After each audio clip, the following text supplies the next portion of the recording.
各位同事早晨。Good morning. It's the appointed time, and we have a quorum.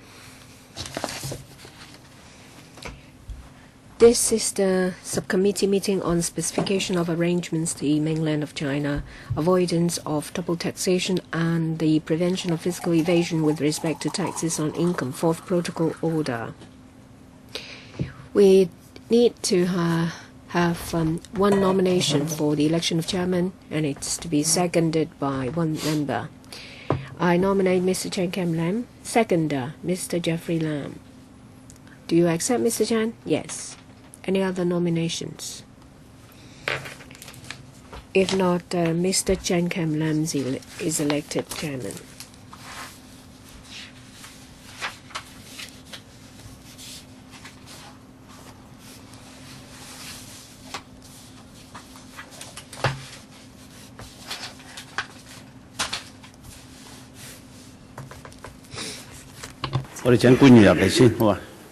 Let's invite the administration to join us.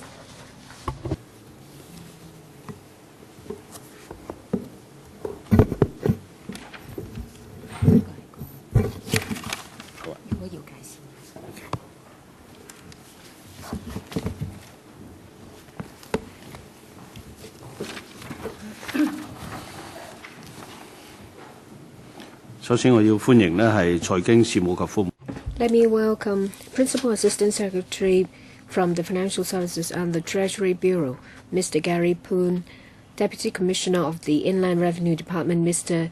Chiu Kwok Kit, Senior Government Counsel, Mr. Long Wen Poon, and Government Counsel, Mr. Alex Lai from the Department of Justice. I'll ask the Principal Assistant Secretary to take us through the paper about this order. Mr. Poon, good morning.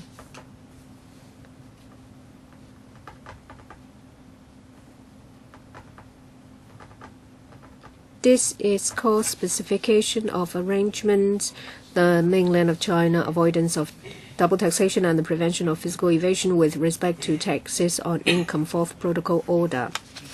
In 2006, Hong Kong and the Mainland China has signed an arrangement for the first time, and in 2008, there was the second protocol signed, and in 2010 the third protocol was signed too. They were clarifications and improvements to the original order. In April 2015 we have signed with the mainland a fourth protocol to facilitate clearer implementation of the arrangements. The main purpose of the fourth protocol, as stated in the legal brief,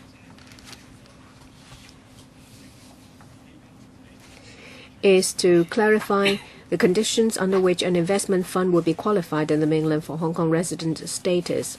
We think this will provide certainty to tax avoidance arrangements application. This will facilitate further development of asset management businesses in Hong Kong. It's also to provide a new provision to clearly set out the tax liabilities of residents of one side in relation to gains derived from the sale and purchase of shares in listed companies on the other side.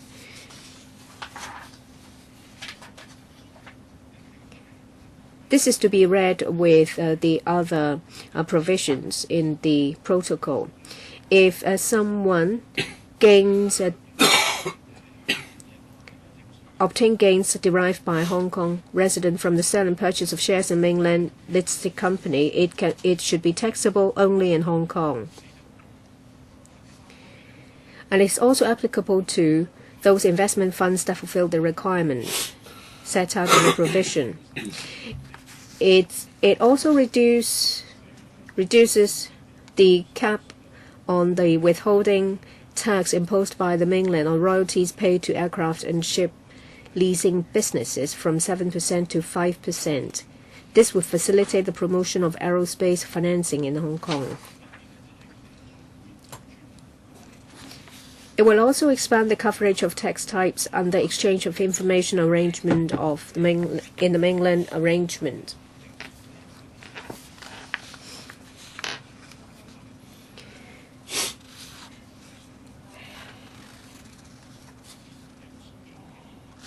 This reflects the changes in the tax types on the mainland.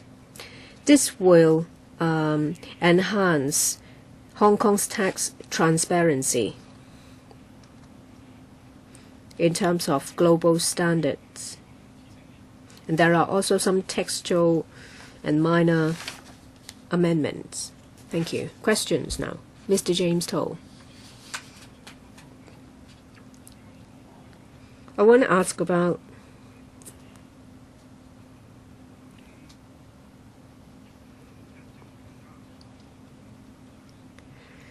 sale and purchase of shares in listed companies on the same side by a Hong Kong resident. So Hong Kong resident buys shares of which place? Well, taxes are to be paid in Hong Kong if it's shares of the mainland.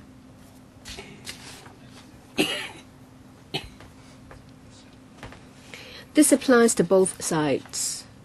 In short, if it's a Hong Kong resident for tax purposes buy or sell shares on the mainland, then on the mainland it's tax-free, and in Hong Kong we won't we won't charge tax. No, but if there is tax to be collected, it will be on Hong Kong side. And if it's a mainland resident that has obtained gains derived by sale and purchase of shares in a listed company, it will be taxed on the mainland. What about dividends? The amendment to Section 13, we call it capital gain. It's not dividend. Dividend is not mentioned here. If there is dividend, what is to happen to it? Then we will take into account another provision in the arrangement between Hong Kong and the mainland is Section 10. Well, there is no such type of tax in Hong Kong. On the mainland, there will be a tax rate of about 10% in relation to the withholding tax. But in Hong Kong, there is no capital gains tax. So it's not equal on this point, right?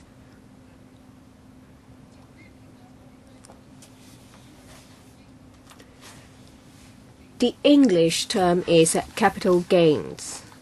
But if we read if the model arrangement, international model arrangement is not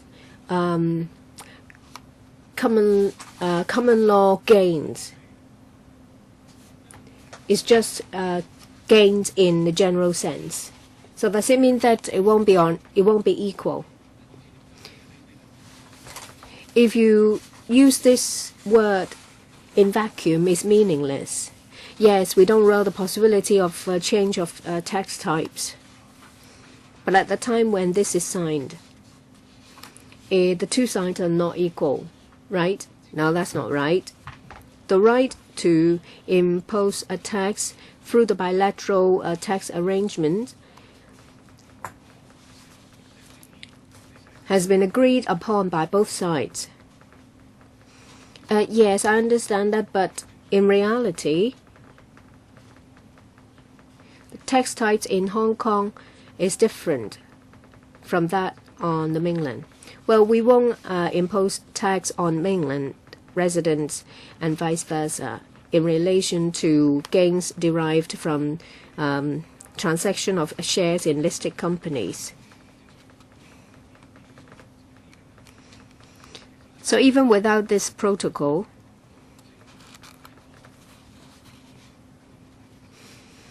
there is no such tax to be levied anyway, right? So in the future, if there is this tax type, still there won't be a tax charged, right? Well, currently, neither parties will charge this tax, and in the future, if there is such a tax type, it will follow the protocol. Mr. Jeffrey Lam, is there a declaration mechanism in place, because it involves Hong Kong residents and mainland residents?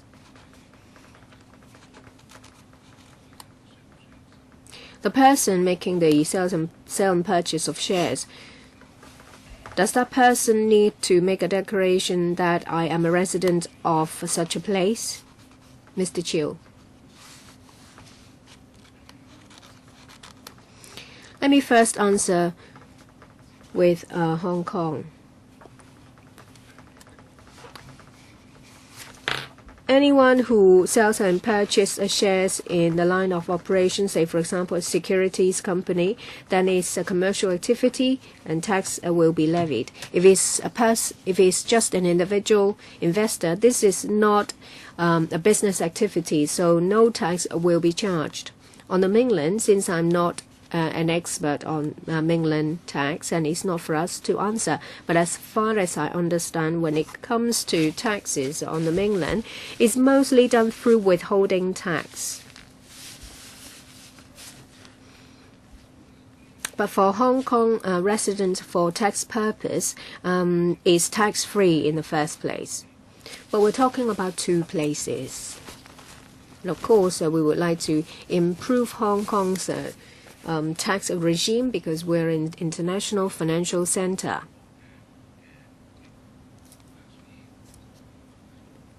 But it involves residents of two places. That's why I asked the question. You need to clarify this. Otherwise, some people may not know that they need to make a declaration, and they will break the law inadvertently. Yes, we hope that the arrangement will be implemented smoothly. We will find the right place, say for example on the IRD website, to make it clear so that the public will know. So for mainland residents coming to Hong Kong to buy shares, do they need to be registered with a securities company? Will the Securities and Futures Commission on the mainland need to know about it? Will support be given? You have to explain very clearly, otherwise there will be confusion. I want to add that it's not just about investors, operators as well. Mr.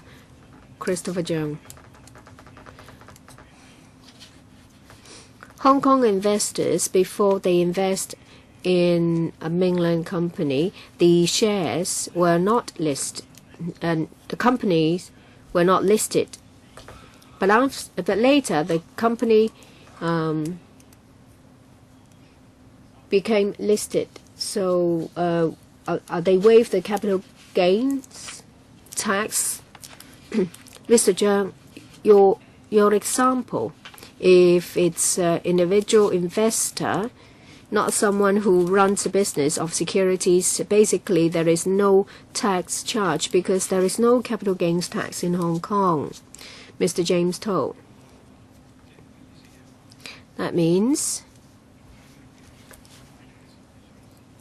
that at the time when the shares are purchased or are sold, the company is a listed company.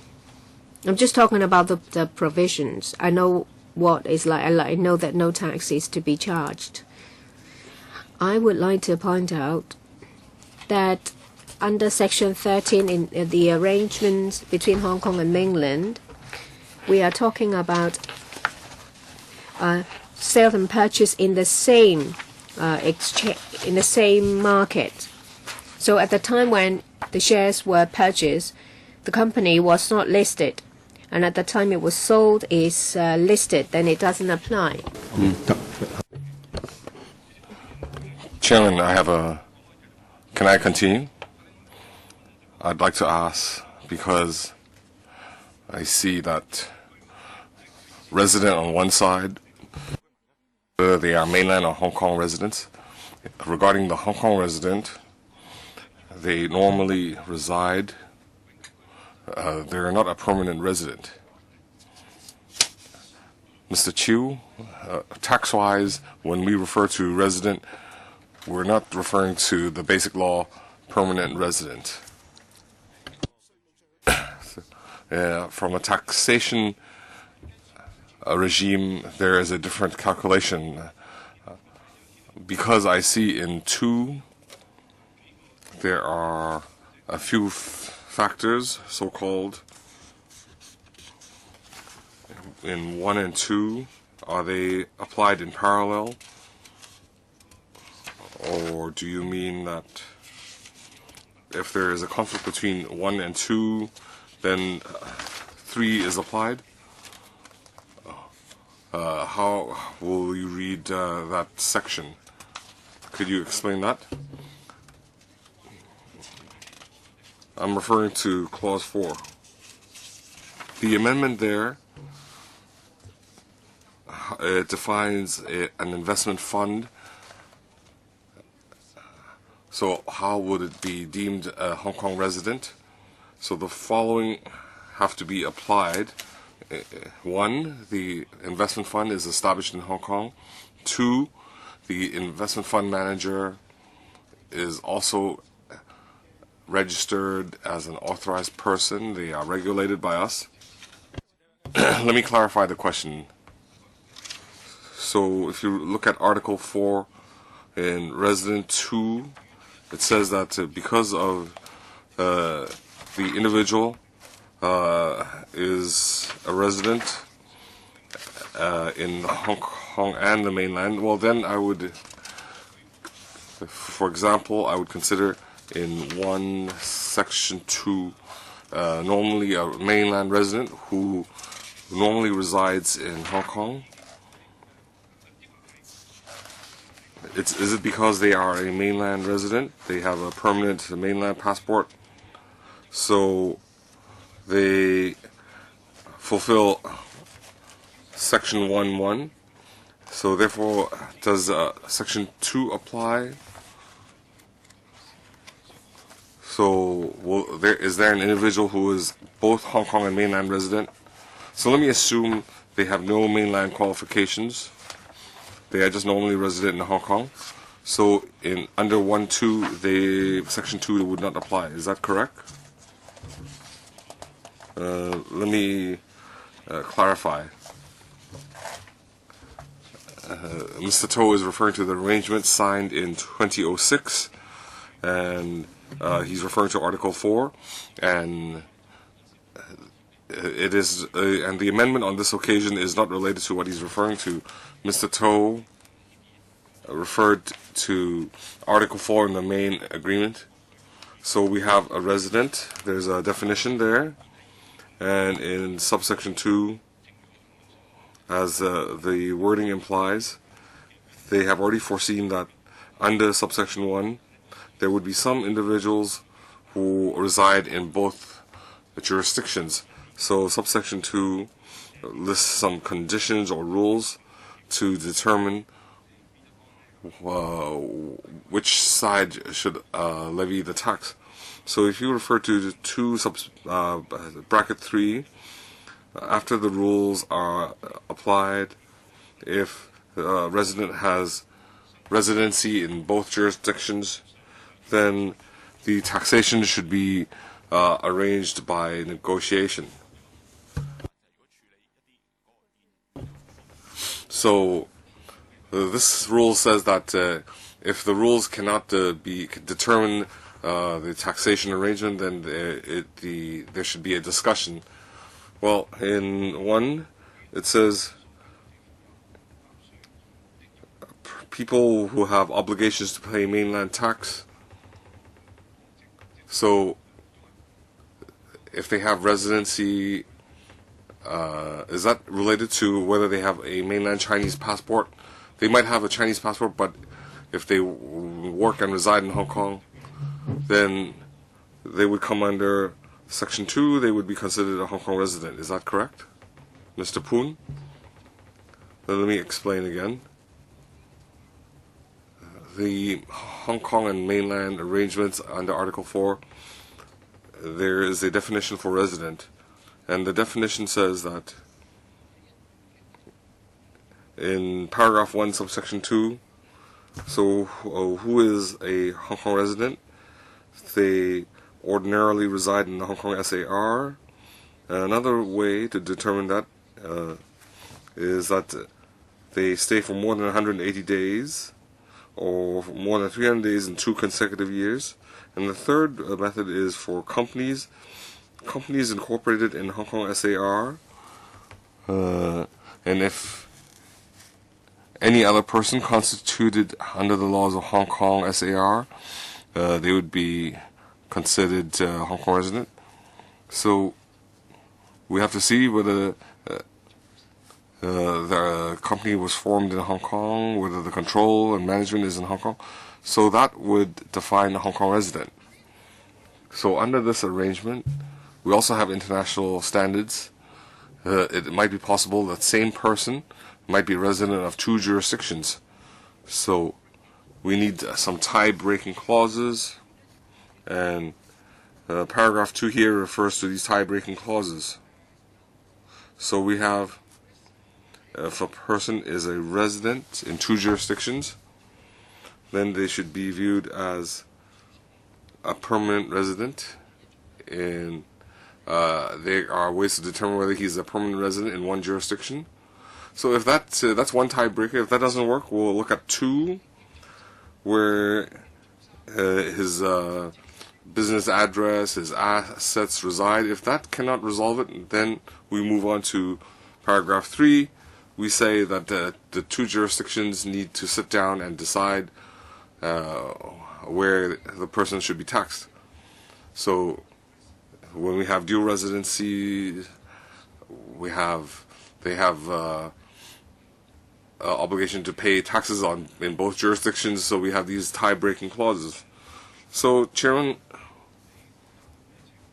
what procedures do you have when you negotiate with the mainland?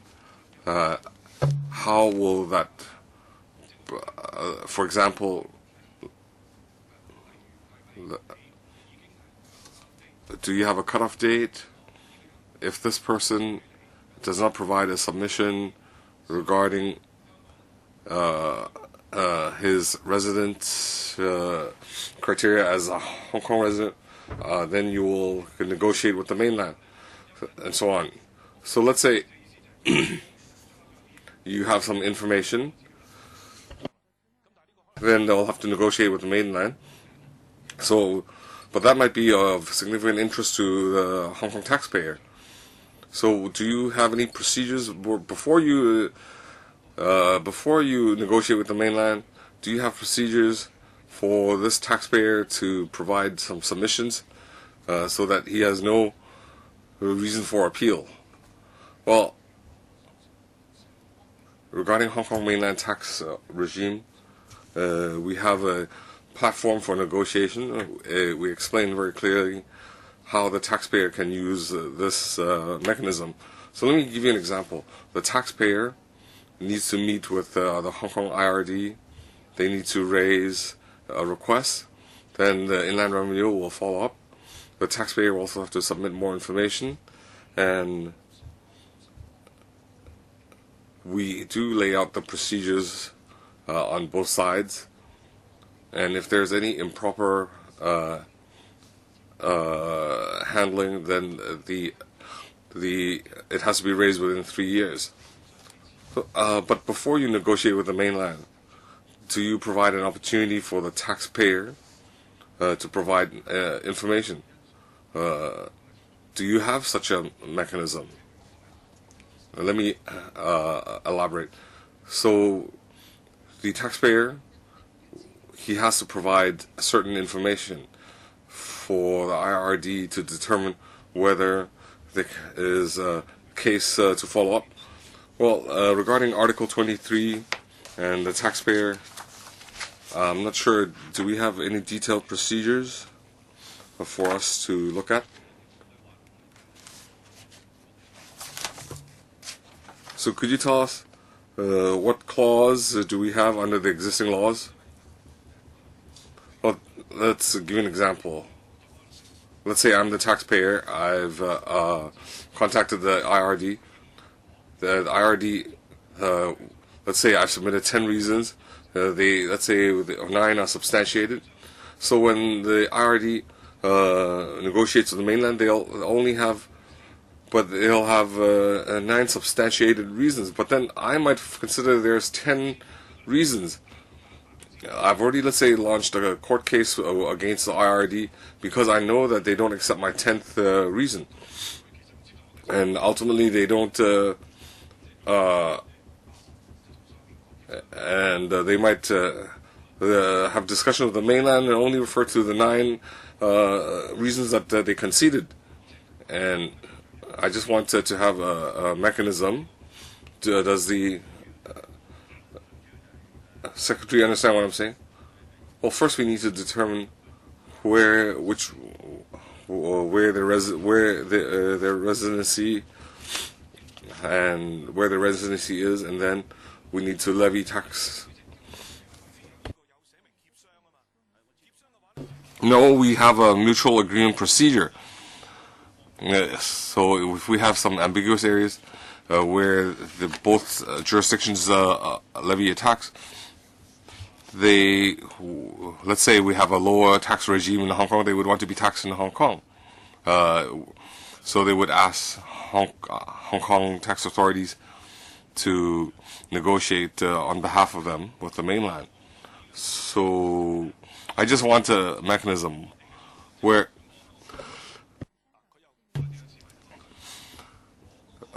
the Hong Kong resident, before there is a mutual agreement procedure, I want to know how many reasons they would accept and will negotiate with the mainland. Well, this issue hinges upon the definition of resident in Article 4. Our amendment does not touch on this article, but regarding Mr. To's question, we see that the definition of resident, or how it's determined, if both jurisdictions have a claim, then in other avoidance or double taxation agreements, we follow the international practice. So perhaps Mr. Chiu can elaborate on what the procedure is. Thank you, Chairman. Well, Mr. To's question is that this mutual agreement procedure, it's an international standard. So how is that applied in Hong Kong? When it's enforced, the Hong Kong taxpayer will fill a form and they will have to outline what is inappropriate, what is inappropriate on the mainland. They will tell the IRD, they will submit the information to us. We'll take their case. If it's substantiated, then we'll liaise with the Beijing tax authorities to see how we can resolve this case. If further information is required, we'll notify the taxpayer that we want to come up with a ideal, or we want to come up with a suitable solution. Chairman, this is exactly the point. If it's substantiated, if it's not substantiated, then the taxpayer is aware. So let's say the taxpayer has provided 10 points for discussion, but then only 9 will be discussed with the mainland. Do you understand what I'm saying? Let's say I provided 10 reasons. You only think that 2 reasons are substantiated and 8 others will not be mentioned. But, okay, you're saying that there's an international requirement. You're saying that, but the IRD would only mention 2 issues. Well, the taxpayer is not unaware of what we're doing, because Hong Kong IRD being the authority, we have a responsibility to ensure that to protect the interests of the Hong Kong taxpayer. If they have mentioned 10 points, of course we will refer these 10 points to the mainland. We have to do that. So I think Mr. To's concern is not warranted. Well, you have to remind them if they don't mention anything. So you undertake that you would. I think we should look at the cases. No, I can't. If there are 10 points and if there are three you think are valid, then you will just propose 3. But then the case goes to the court, and the court said that it should be 10 points. I think it's a matter that is very important. It may involve billions of dollars. You don't have to agree with me, and I can find some other way to follow it up. If you agree, then say you are. Don't talk to me about international conventions or agreements. If I give you 10 points, you will propose 10 points, and it's for the other side to accept. I'll give you 10 points. If you raise 3 points, then there will be 7 points missing. I think when the IRD received information from the taxpayer, the information will be submitted to the other side to prove that the person is in Hong Kong and should be a resident in Hong Kong for tax purpose. You will not withhold some information. You will provide the information in its complete form. No, it's not the case. It's that if some of the information is not submitted, then the taxpayer should be notified.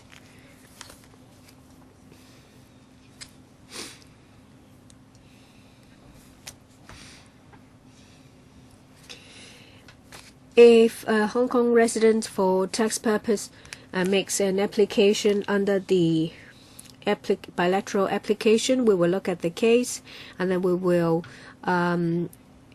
we hand the information to the authority on the other side. It's not the case that we will withhold some information provided by the taxpayer. No, don't tell us that you won't. If you won't, you have to tell them. There is no need to repeat it. I just want an answer from the government. I give you 10 points, and if you're going to just forward the 10 points, fine. If you withhold 1 or 2 points, you have to let that person know. Oh, yes, of course. Any other questions? Mr. Kenneth Leung.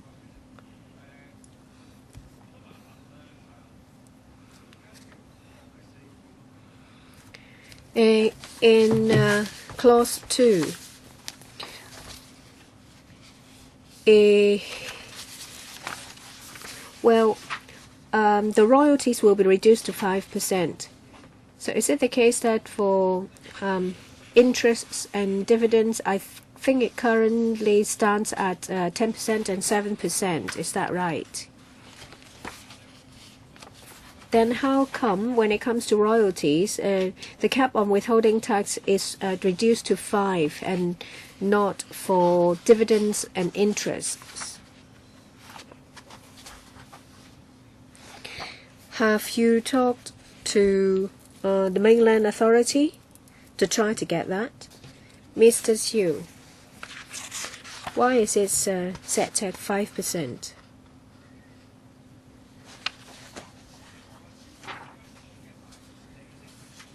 Why don't you just align them all to 5%, because they currently stand at 10% and 7%. Well, when it comes to the withholding tax discussions, we will have to reach an agreement. The Mainland has their own tax policies. My understanding is that they will look at the lowest tax rate of withholding tax made available to other countries before they decide. on the tax rate.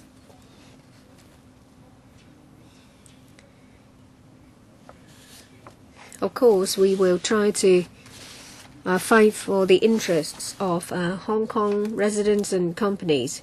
In some areas, if we can get a lower tax rate, we of course will do so. When it comes to royalties to aircraft and ship leasing businesses, it's an area when we succeeded in getting a lower rate, and that also is in line with mainland tax policies. Both sides agree on that. That's why we can reach this level. So as far as I understand, when it comes to the tax avoidance arrangements between mainland and other countries, what are the lowest withholding tax for dividends and interest? And does Hong Kong enjoy the lowest among them, amongst all the other countries when it comes to dividends and interest? If you can't answer me right now, then you can give me the information afterwards. I'm talking about mainland. The withholding tax by the mainland.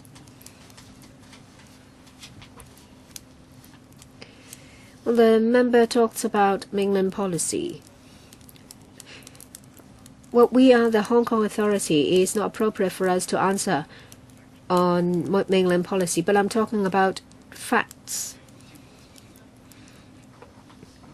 Yes, we will supply the information in writing afterwards. That is the withholding tax rates for other countries.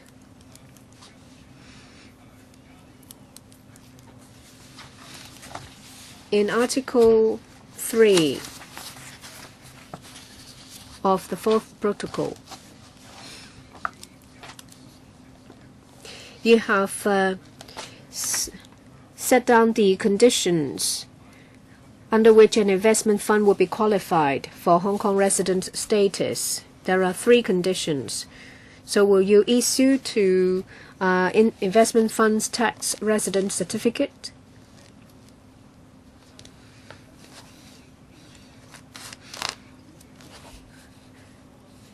We're talking about something that will happen in the future when the 4th Protocol comes into effect. And basically, under the 4th Protocol, sale and purchase in listed companies are tax-free, so there is no such need. But if necessary, we will issue a certificate of Hong Kong resident. Article 3(6). In Section 26A of the Inner Revenue Ordinance, there are 2 types of funds that are tax-free. The first one is SFC recognized ones and overseas hedge funds. In Article 3, well, if it's a tax resident in Hong Kong, so if it's in the Shanghai or Shenzhen market and there is sale and purchase of shares in listed companies, that is tax-free. So you will have to also look at whether it's the case for investment fund. Is that right? For some funds, we don't charge tax. Say, for example, SFC approved funds that are sold to the public, and if it's an overseas investment fund that is regulated by overseas tax authorities, which is also approved by a Hong Kong authority.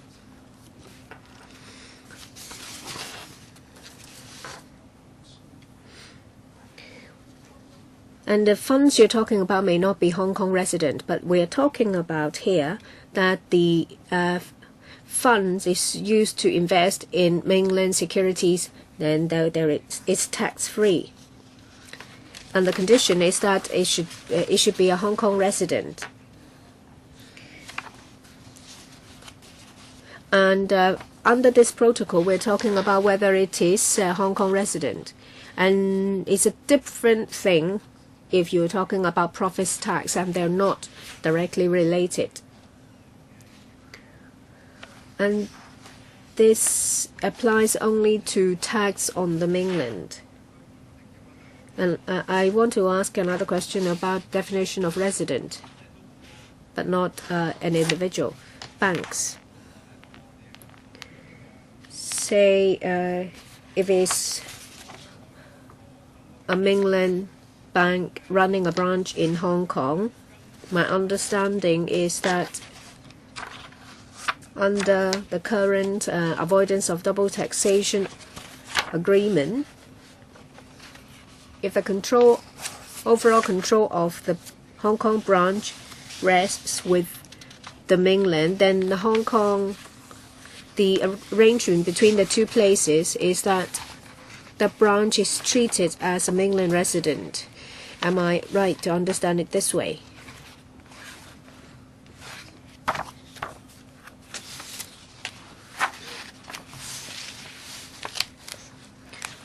Well, the arrangements applies to residents of either place. When it comes to a branch, the headquarters normally is not in Hong Kong, so is not a Hong Kong resident for tax purpose, and as a result, they cannot enjoy the privilege offered in the arrangement, in the agreement. If a Hong Kong borrower asks the Hong Kong branch for a loan, say $100 million US, then it's booked in the Hong Kong branch. And with your definition, the branch is only an operation window. The overall operation is actually on the mainland. When the creditor, well, if it's a mainland organization asking the Hong Kong branch for the loan, and branch is treated as a mainland resident, then repayment to the branch involves a cross-border transfer if the borrower is a mainland organization. So the repayment of interest, is it subject to withholding tax? Because according to what you said, the creditor, the debtor is a mainland organization borrowing from a mainland organization. So the interest, although it's a cross-border transfer, will it subject to withholding tax? Does it involve mainland policy? You're quite confusing. No, I'm sure it's understood. I'll try to answer Mr. Leung. I think Mr. Leung is talking about mainland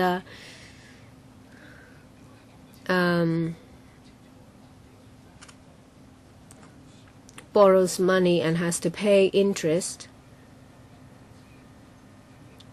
From the tax perspective, the branch is not seen as a Hong Kong resident for tax purpose. It's a mainland one, so the arrangement does not apply.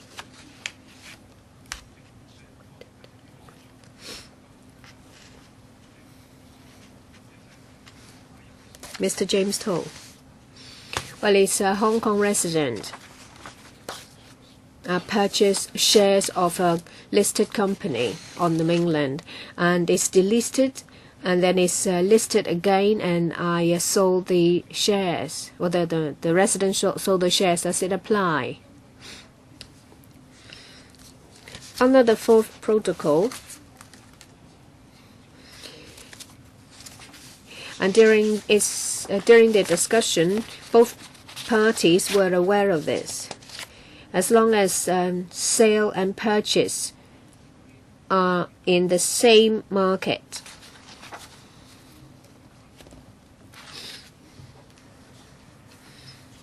And the mainland side thinks that it should be presented this way. So this cannot be covered. Put simply, purchase and sale have to be done on the same securities market. So I purchased in the security market. The company is delisted. I have not touched the company shares. They list again, and then I sell the shares. So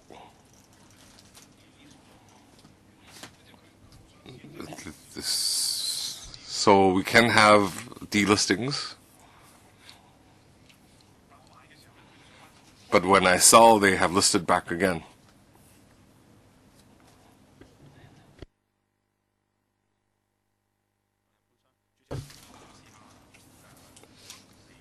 Let me try to answer this question.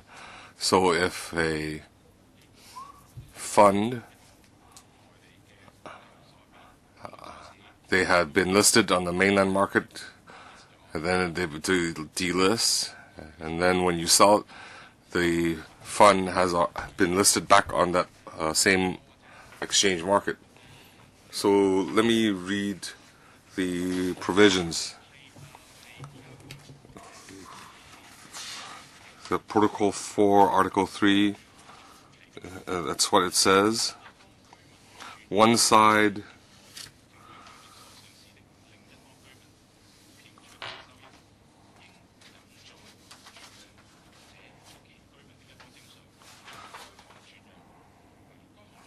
regarding the application of this arrangement by one side, any term not defined therein shall, unless the context otherwise requires, have the meaning. I read this because it is about the alienation of securities on the same exchange. They have not raised any other extra conditions, and I'm just reading the paragraph, and my understanding is that when they purchase and when they sell, it is conducted on the same exchange. So that is the requirement.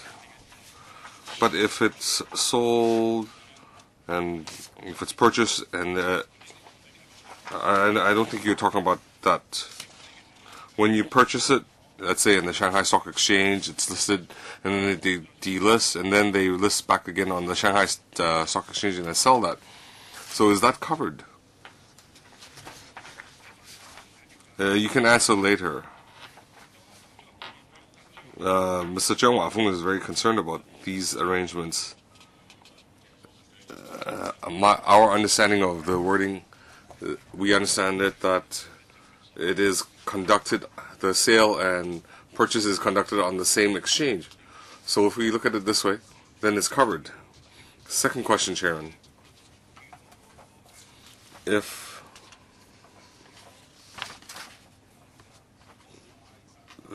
me think about it.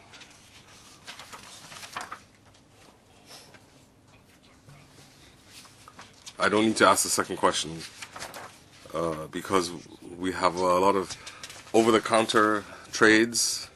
They're not conducted on the exchange. It's not sold through the exchange.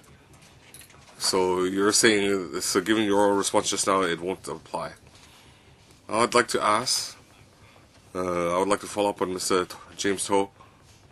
Let's say recently the solar panel company had been suspended. It's not delisted, but in the gray market you can still purchase the shares. So 1 year later the suspension might expire. So the profits there might be very significant when they resume trading. So does that need to be taxed? It's different from purchasing an A share, and it's suspended, but you can purchase it in the gray market, and 1 year later they resume trading. So do you need to pay tax on that? If you have to pay tax on that, then it's very troublesome for the fund managers. Mr. Chiu, if it's a Hong Kong taxpayer, do they need to pay tax? Yeah. So because you could purchase it a share was suspended for trading. It was trading at 10 before suspension, and you could buy it in the gray market for 20 cents. Well, Mr. Cheung's question, I need to answer that very carefully because you're touching upon a real case. But as Mr. Poon explained, in the clause it states very clearly it applies on the same security on the same exchange, the sale and purchase of the same security on the same exchange. Purchase through the same brokers on the same exchange. They are trading, even in the gray markets, they are trading amongst traders in the same market, even though it's not listed. Well, in the securities market, our view is that through normal channels, through the exchange system, transactions through the system, they are recognized, it's legal. Well, if Mr. Cheung's point is that if you consider that as a transaction in an exchange, then it would be covered. But I'm not an expert in this area. Of course, the wording would include the same security, the transaction of the same security on the same market. So on the mainland, you can also view that as transactions of the same security on the same market, then it would be covered. Mr. Lam Guan Yin. Let me clarify. They have been suspended from trading. They are not listed, but you can purchase it for 20 cents. But when they resume trading, all your transactions, you have to register them when they resume trading. Otherwise, the securities are not valid. So what you register, it jumps back to $10. You can sell it at 20. Now, as a Hong Kong tax resident, do you have to pay tax on that? Well, as a matter of fact, before listing, they could still transact the shares.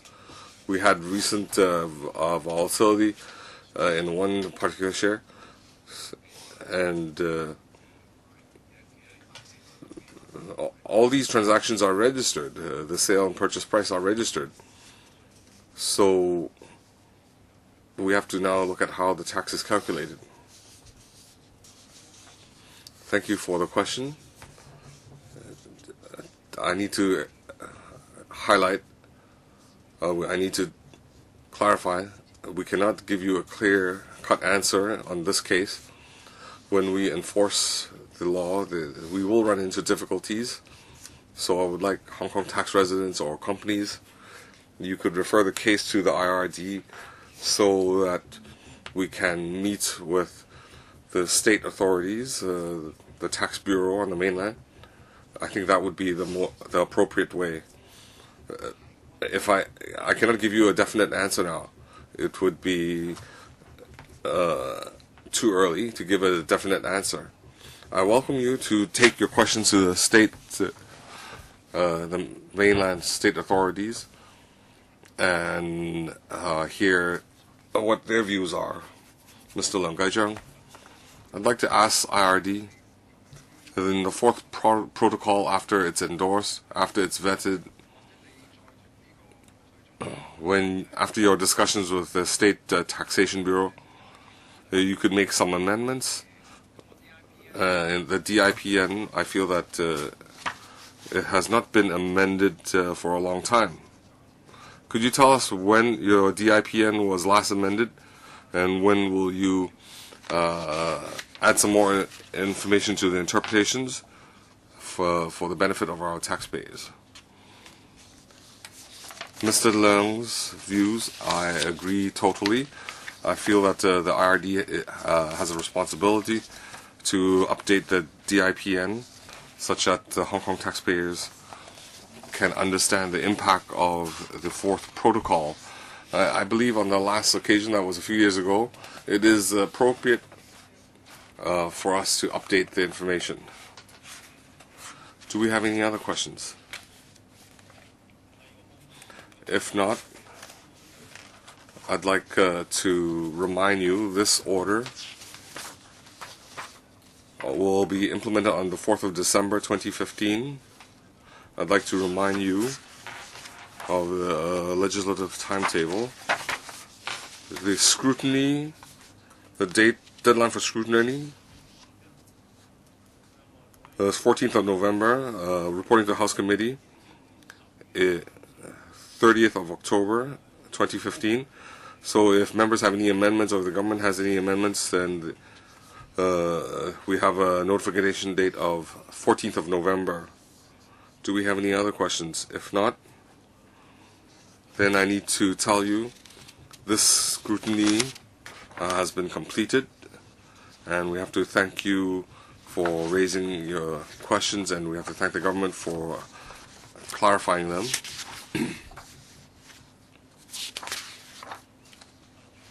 Mr. Chiu, you might need to provide more information regarding the dividends, the tax rate on dividend. That's just some information that you need to provide. It's not related to the scrutiny. If we don't have any AOB, then we'll adjourn the meeting. This order has been completed. Thank you very much. Thank you.